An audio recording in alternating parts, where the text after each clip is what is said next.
देखिए, निर्देशांक ज्यामिति ये कक्षा 10 का है और निर्देशांक ज्यामिति में 7वां चैप्टर है और इसमें एक्सरसाइज 7.1 देखिए दिखा रहे हैं।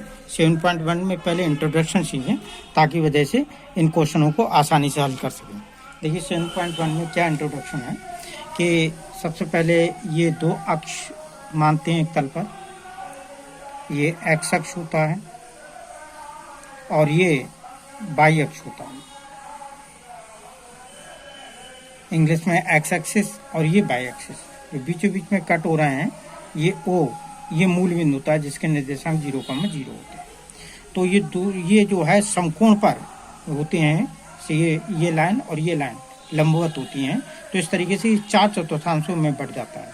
ये फर्स्ट क्वाड्रेंट बोला जाता है और ये सेकेंड क्वाड्रेंट बोला जाता है और ये थर्ड क्वाड्रेंट बोला जाता है और ये फोर्थ क्वाड्रेंट होता है। देखिए फर्स्ट क्वाड्रेंट में सब प्लस प्लस होते हैं और इसमें माइनस प्लस, इसमें माइनस माइनस और इसमें प्लस माइनस। देखिए इस यहाँ से मूल बिंदु से अगर आप इधर को जाएंगे तो प्लस में काउंट होगा, ऊपर को जाएंगे तो प्लस में काउंट होगा, यहाँ से मूल बिंदु से इधर को जाएंगे तो माइनस में काउंट होगा और नीचे को आएंगे तो भी माइनस में। ये ध्यान रखने योग्य बात है क्यों इन्हीं से सब कुछ होगा। तो निर्देशांक ज्यामिति में सबसे पहले ये कार्तीय तल को समझना बहुत आवश्यक है क्योंकि इसी से सब सवाल निकलेंगे। अब इसी के साथ साथ देखेंगे, जैसे किसी ने बोला 3,2 तो दोनों ही देखो प्लस में है, ये भी प्लस में ये भी में, अतः ये फर्स्ट क्वाड्रेंट में जाएगा। ऐसे ही 3,-5 बोला तो ये सेकंड क्वाड्रेंट, देखिए प्लस माइनस कह रहा है, प्लस माइनस, तो चौथे क्वाड्रेंट में जाएगा, फोर्थ क्वाड्रेंट में होगा, चौथे क्वाड्रेंट में। अगर ये -3,8 बोला तो देखो माइनस प्लस बोल रहा है तो ये सेकंड क्वाड्रेंट में जाएगा, सेकंड क्वाड्रेंट बोला जाएगा। और सेकंड क्वाड्रेंट के साथ साथ अगर किसी ने ये कह दिया -3,-5 तो ये आपका थर्ड क्वाड्रेंट होगा, थर्ड क्वाड्रेंट पर पहुंचेगा। इस तरीके से पहचान कर लेंगे। तो ये जो है सबसे पहले, अब इसी के साथ दो बिंदुओं के बीच की दूरी देखिए बता रहे हैं। तो देखिए ये दो बिंदुओं के बीच की दूरी बुक में दिखाई गई है कि x2 - x1 का whole square plus y2 - y1 का होल स्क्वायर का होल अंडर रूट किस तरीके से होती है उसका प्रूफ करके देखो हम दिखा रहे हैं। देखिए प्रूफ किस तरीके से होगा, ध्यान देंगे। ये x एक्सिस ले लिया और ये y एक्सिस ले लिया, ये मूल बिंदु है और कोई दो बिंदु ये P और Q, ये दो बिंदु हैं जिसके निर्देशांक x1, y1 है और इसके निर्देशांक x2, y2। तो यहाँ पर ये बीच की दूरी d देखो निकालेंगे किस तरीके से। यहाँ से लंब डालते हैं x अक्ष, देखिए ये डाल दिया, और एक लंब यहाँ से डाल दें ये x अक्ष। तो ये लंब जो गिरे हैं इनको हम PQR S मान लें, इसे मान सकते हैं। और उसके बाद यहाँ से इस वाले पे डालते हैं, देखिए ये टर्म, तो ये 90 डिग्री हो जाएगा। दूसरी बात, ये वाले जो यहाँ से यहाँ तक गया है, ये पॉइंट P गया है, तो ये x1 होगी और ये y1, तभी तो x1 y बनाया है। तो ये x1 है इतनी दूरी और ये y1 होगी, ठीक। इसी प्रकार ये वाला जो पॉइंट आया x2 y2, तो यहाँ से यहाँ तक, देखिए यहाँ से यहाँ तक ये x2 हो रही होगी और ये वाली जो रही होगी यहाँ तक ये y2 रही होगी, समझ में है? इसी तरीके से अब आप देखिए ये दूरी निकाल सकते हैं यहाँ से यहाँ तक। ये दूरी कितनी होगी, x2 में से x1 निकालें, इतनी बड़ी राशि में से, और देखिए इतनी बड़ी राशि घटा दें तो यही तो रह जाएगी। तो इसको लिख सकते हैं x2 - x1, जितनी j होगी उतनी j होगी, तो इसको हम लिख सकते हैं x2 - x1। देखिए यहाँ से यहाँ तक, ऐसे यहाँ तक, यहाँ से यहाँ तक की दूरी निकालेंगे। तो यहाँ से यहाँ तक की दूरी को क्या करेंगे, इसमें से इतनी घटा दें, ठीक है, इसमें से इतनी घटा दें, सॉरी। तो देखो y2 में से y1 निकाल दें, तो ये बची y2 - y1। ये अब देखिए जानते हैं कि समकोण त्रिभुज सा बन गया है। तो समकोण त्रिभुज में हम PQ निकाल सकते हैं क्योंकि पाइथागोरस प्रमेय कहती है कि किसी समकोण त्रिभुज में कर्ण वर्ग बराबर होता है लंब वर्ग प्लस आधार वर्ग। तो इसलिए PQ का वर्ग बराबर होगा इस यहाँ से यहाँ तक का, यानी x2 - x1 का whole square plus y2 - y1 का होल स्क्वायर। ठीक, केवल पी क्यू बराबर निकालें तो x2 माइनस x1 का whole square plus y2 minus y1 का होल स्क्वायर का होल अंडर, यही दो बिंदुओं के बीच की दूरी का सूत्र निकला है, यहीं से प्रूफ हो जाता है। ठीक, इसी के साथ साथ देखिए कुछ सवालों को हल करेंगे। देखो एक्सरसाइज में कि दो बिंदुओं के बीच की दूरी बताओ, जैसे 2, 3 और 4, 1 के बीच की दूरी देखो बता रहा है, तो हम बड़े आसान तरीके से एक्सरसाइज 7.1 का पहला क्वेश्चन अटेम्प्ट करते हैं।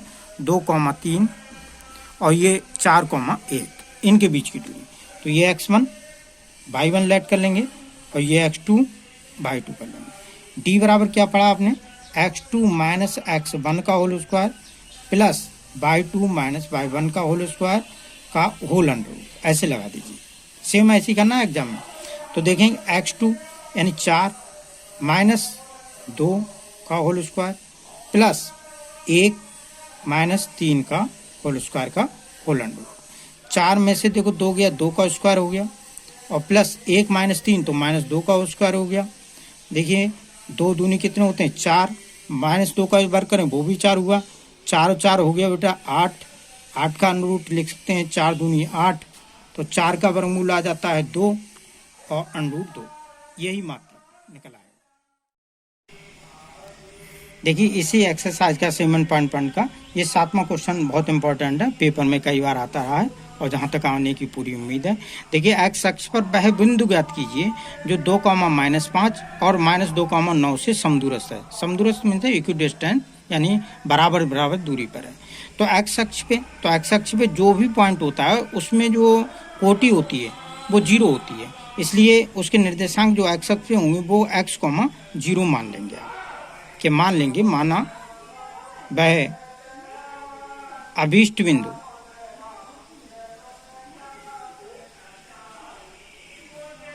के पॉइंट निर्देशांक x, 0 है, ये मान लेंगे थोड़ी देर के लिए।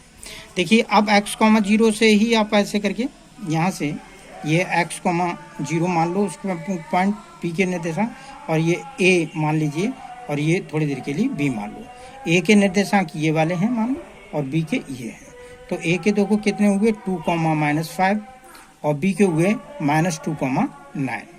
तो हम कहेंगे पी ए, क्योंकि बराबर दूरी पे जितनी जे है उतनी जे, इसका मतलब इसकी दूरी और इसकी दूरी बराबर लिख दें। तो इसकी दूरी के लिए वही सूत्र लगा सकते हो कि x2 माइनस x1 का whole square plus y2 minus y1 का होल स्क्वायर, ये कर दें। स्क्वायर में चाहे पहले x1 माइनस x2 कर लो चाहे x2 माइनस x1 कर लो, एक ही बात रहती है। अच्छा, तो इतना लिख सकते हैं x -2 का यानी पी ए इक्वल टू होगा पी बी, क्योंकि ये गिवन है, उसने दे दिया है। जब दे दिया तो पी ए वर्ग बराबर हो जाएगा पी बी वर्ग के, ऐसा कर सकते हैं।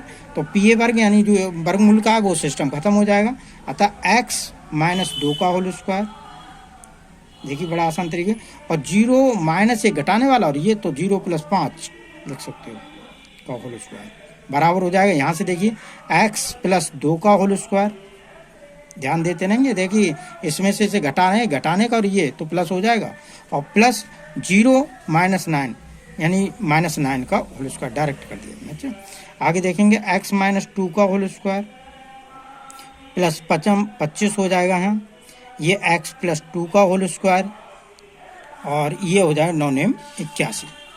यहाँ देखें, यहाँ ध्यान देंगे कि 81 में से 25 देखो सब्ट्रैक्ट कर लो, 11 में से 5 गए देखो 6 बचे, यहाँ 7 में देखो 5 यानी 56 बचा है, ये साइड में 56 लिख दीजिए। और ये x + 2 ऐसे एडिट कर दिया और ये x -2 का होल स्क्वायर ये हो गया। अब इसको इधर ले आइएगा तो देखो इस वाले पेज पे देखो, दूसरे वाले पेज पे हम बताते हैं। देखिए x -2 का होल स्क्वायर बराबर x + 2 का होल स्क्वायर इक्वल टू 56, ये होता है। इनको सॉल्व कर लो, a - b का होल स्क्वायर जानते ही हैं, a² + b² -2ab होता है, तो x² + 4 और -2ab करोगे तो ये हो जाएगा 2 दूनी 4x। ऐसे इसमें करें बेटा, x² + 4 और प्लस 4x हो गया प्लस 56। देखिए 4 से 4 कट हो गया है, x² से x कट हो गया है और -4x और ये प्लस 4x, तो इधर को ले आओ, कोई बात नहीं, -4x। जब प्लस वाली चीज़ ट्रांसफर होती है इधर को तो माइनस हो जाएगी, -4x दैट इज 56। तो -8x बराबर 56 और x बराबर 56/8 माइनस से 8 7 56, x इक्वल टू हो जाएगा -7। इसलिए वह पॉइंट जो माना था आपने, क्योंकि x, 0 माना था आपने, x, 0 है जो पॉइंट माना था, पॉइंट के निर्देशांक, तो x, x की जगह -7 हो गए, 0, अतः अभीष्ट निर्देशांक -7, 0। देखिए ये जो 8वां क्वेश्चन है, ये वाला भी ऐसे ही कर सकते हो, क्योंकि PQ दोनों बिंदुओं के बीच की दूरी दी हुई है 10 मात्रक, तो आप x2 - x1 का होल स्क्वायर करना प्लस y2 - y1 का होल स्क्वायर का होल अंडर रूट करके और इक्वल टू 10 लिख देंगे। दोनों पक्षों का वर्ग करोगे तो तभी 10 का वर्ग हो जाएगा, यानी 100। और ये आप 10 - 2 का होल स्क्वायर प्लस y + 3 का होल स्क्वायर इक्वल टू 100 लिखोगे। इसको सॉल्व करने ना बड़ा आसान तरीके से y का मान भी आ जाएगा।